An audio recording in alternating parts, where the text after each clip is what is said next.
अर्थात हनुमंताचे विराट रूप. मर्यादा पुरुषोत्तम प्रभू श्री राम आणि भ्राता लक्ष्मण सीतामाईंच्या शोधात एका निबिड अरण्यातून जात होते. चालता चालता दूरवर त्यांना एक व्यक्ती दिसली. ती व्यक्ती पण त्यांच्याच दिशेनं येत होती. ती व्यक्ती जवळ येताच प्रभू श्री राम त्यांना म्हणाले, हे ब्राह्मण देवता, दशानन रावणाने माझ्या पत्नीचे कपटाने हरण केले आहे. तिचा शोध आम्ही घेत आहोत. आपण आम्हाला काही मार्गदर्शन करू शकाल का? प्रयत्न करील, पण तत्पूर्वी आपण उभयतांचा परिचय आम्हाला द्यावा. अवश्य. हे माझे थोरले बंधू राम आणि मी त्यांचा धाकटा बंधू लक्ष्मण. म्हणजे अयोध्या निवासी प्रभू श्रीराम.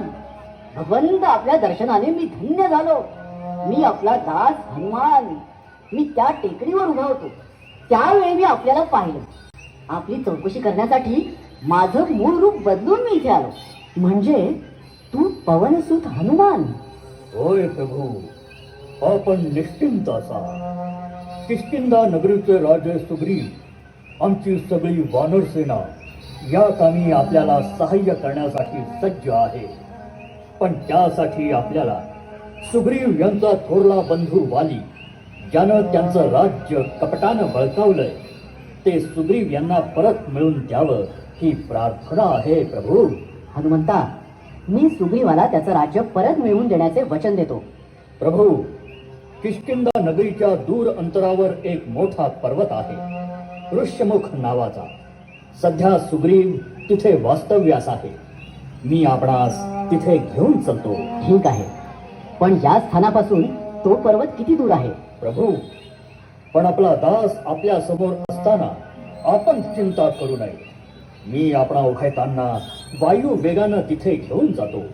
आपण दोघेही माझ्या खांद्यावर बसा.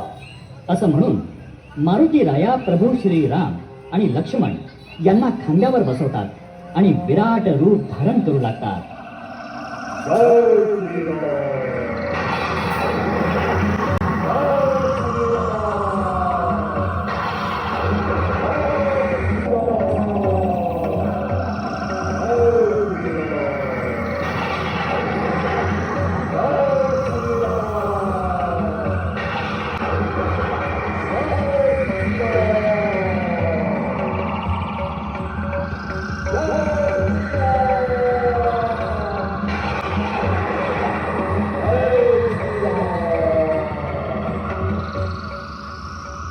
पवनसूत हनुमान प्रभू श्री राम आणि लक्ष्मण यांना वायू वेगानं किष्किंधा पर्वता